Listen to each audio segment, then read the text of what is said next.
अरे नेहमीच दादा तुमची घाई, कामामध्ये बिझी राही. अरे नेहमीच ताई तुमची घाई, शॉपिंग मध्ये बिझी राही. शॉपिंग ठेवा बाजूला हो, या की नाटक बघायला, या की नाटक बघायला हो, या की नाटक बघायला. राम राम मंडळी, राम राम. अहो वाटत जरी नसलो तरी मी या राज्याचा महाराज आहे. हो मग तर आजच्या पथनाट्याचा विषय काय? आज आम्ही तुमच्या समोर पथनाट्य सादर करीत. तेच तर म्हणतो, आजच्या पथनाट्याचा विषय काय ते मी तुला कशाला सांगू? अहो वाटत जरी नसलो तरी मी या राज्याचा कोण आहे रे? आजच्या पथनाट्य स्वच्छ भारत अभियानच राहिला पाहिजे. पथनाट्य हे बेटी बचाव बेटी पढाव या विषयावर असायला पाहिजे. नाही पथनाट्य तर हुंडाबळीवरच असायला पाहिजे. नाही पथनाट्य हे तर मोबाईलवर असायला पाहिजे. थांबा. अहो मी सांगते. विषय आहे आपल्या मातृभूमीचा, विषय आहे आपल्या मातृभाषेचा. म्हणून आजच्या पथनाट्याचा विषय आहे मराठी भाषेचे संवर्धन. कारण आज आपली मराठी आजारी होत चालली. आजारी होत चालली. कशी तर ती ह्या पथनाट्यातूनच बघा. या नाटकाचा उद्देश कोणत्याही भाषेचे विरोध किंवा कोणत्याही समुदायाच्या भावनेला ठेस पोचणे नाही, तर हे नाटक मराठी भाषेचे संवर्धनाचा संदेश देण्यासाठी रचले आहे. जांभूड पिकल्या झाडाखाली. अरे या झाडाखाली कोण बसलंय? काय हो, कोण तुम्ही आणि या झाडाखाली कशाला बसलेले आहात? काय झालं मुला? मी मराठी आहे. मराठी महाराष्ट्राची राजभाषा माय मराठी. मी नमस्कार करतो. हो मीच. आणि ही महाराष्ट्राची भूमी आहे. इथे मी वर्षानुवर्षे राहते.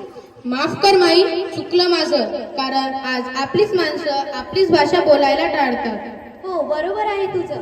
आजकाल आपल्याच माणसाला आपलीच भाषा बोलायला लाज वाटते. म्हणून मला जरा अस्वस्थ वाटत आहे. मग आता काय करशील? मला एक सांग, इस्पितळ कुठे आहे? इस्पितळ? थांबा, गुगलला विचारतो. इस्पितळ. अरे इस्पितळ म्हणजे हॉस्पिटल होते, माहित आहे मला. चल तुला दाखवतो.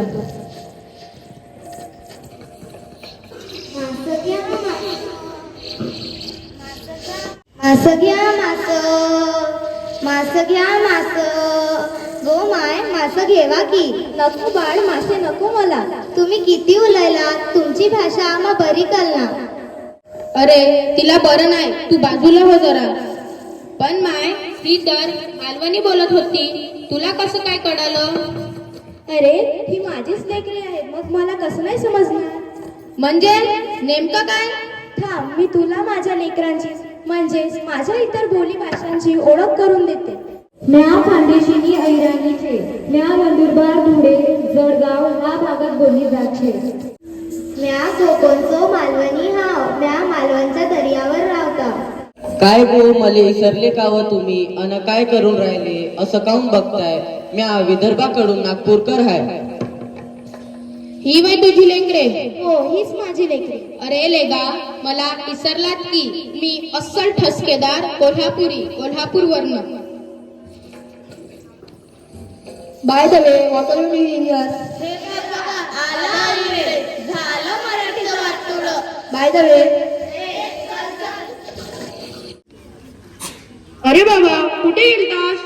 अरे इंटरव्ह्यूला गेलो होतो. अंग्रेजी बोलता येत नाही म्हणून हसत होते माझ्यावर. अडाणी म्हणत होते मला. काय तर म्हणत होते टॉक इन इंग्लिश न वॉक इन इंग्लिश. खूप कंटाळा आला या इंग्रजीचा. पण खरं सांगू का, जर मला इंग्रजी बोलता आली असती तर नोकरी मिळाली असती मला. खरी गोष्ट आहे ही तुझी. हे माय, काय झालं बाळा? हे माय, माझ्याकडे खायला नाही, नोकरी नाही, प्यायला नाही. इंग्रजी शिकवून दे मा, इंग्रजी शिकवून दे. खायला मागितलं असतं तर दिलं असतं. पण बाळा तू फक्त इंग्रजीच मागत आहे. जर इंग्रजीमुळे लोकांची पोट भरत असतील, लोकांना नोकरी लागत असतील तर प्रत्येक देशात फक्त इंग्रजीच बोलली गेली असती. अरे हे बघ, चीनमधील 70% लोक चीनी बोलतात, जपानमधील 80% लोक जापानी बोलतात, तरी सुद्धा हे देश प्रगत आहे. मग सट असता इंग्रजीचा सट असता. Dad, high princess, how are you? I am fine, Dad. Dad, can I talk to you? Of course, what's on your mind? My exam fees are due. Okay princess, I will pay. Thank you, Dada. You are the best dad. Yay! अरे ही कसली बातमी? अगं एका पाणीपुरी विक्रेत्याला मराठी येत नाही आणि अरेरावी करत होता. मारली एकाने कानाखाली. तू या गोष्टीचे समर्थन करतो का? मग मारायला नको तर का? महाराष्ट्रात राहायचं असेल तर मराठी आलीच पाहिजे. अरे तुझी मागणी रास्त आहे, पण माझ्यासारख्या मराठी आईच्या पोटी जन्म घेतल्या मुलांनी आपल्या मुलीशी मराठी भाषेत बोलावे ही माझी अपेक्षा चुकीची आहे का? बघ ना, तुझी गाडी, प्रॉपर्टी हे सगळं हक्काने तू तुझ्या मुलीला देऊन जा. पण आमच्याकडून मिळालेली मराठी भाषा तू आपल्या मुलीला दिलीच नाही तर? अरे तुझी मागणी रास्त आहे, पण माझ्यासारख्या मराठी आईच्या पोटी जन्म घेतल्या मुलाने आपल्या मुलीशी मराठी भाषेत बोलावे ही माझी अपेक्षा चुकीची आहे का? बघ ना, तुझी गाडी, प्रॉपर्टी हे सगळं हक्काने तू तुझ्या मुलीला देऊन जाशील, पण आमच्याकडून मिळालेली मराठी भाषा तू आपल्या मुलीला दिलीच नाही तर ती तुझ्या पुढच्या पिढीला काय देणार? पुढच्या पिढीला काय देणार? तुम्हाला काय वाटतं, वारसा म्हणजे काय? पूर्वजांची इस्टेट किंवा पैसा अडका नव्हे तर वारसा मिळाला पाहिजे चांगल्या गुणांचा, आपल्या संस्कृतीचा, आपल्या भाषेचा. नाही तर येणाऱ्या पिढीला शिवाजी महाराज गुगलवर आणि मराठी माणसं मोबाईलवर शोधावी लागतील.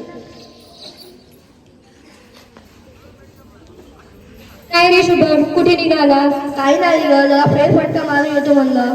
बरं का शुभम, ही माझी मुलगी अनन्या 12वीला प्रथम आली. 95% मिळाली हिला. बापरे, 95%! तुला आणि मला मिळून एवढे टक्के मिळाले नव्हते. तुला 37 आणि मला 38% मिळाले होते. 37, 38, मग 37, 38. अरे 37 म्हणजे 37 आणि 38 म्हणजे 38.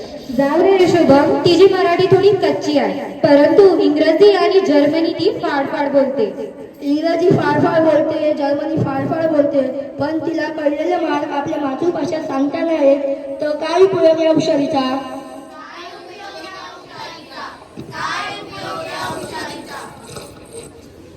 हे बघा, शेवटी एवढंच सांगते, इंग्रजी गरज म्हणून जरूर बोला, परंतु मराठी गर्वाने बोला. मराठी गर्वाने बोला, मराठी गर्वाने बोला. ही मायभूमी ही जन्मभूमी ही कर्मभूमी अमुची महावंदनीय अति प्राणप्रिय ही माय मराठी अमुची. ही मायभूमी ही जन्मभूमी ही कर्मभूमी अमुची महावंदनीय अति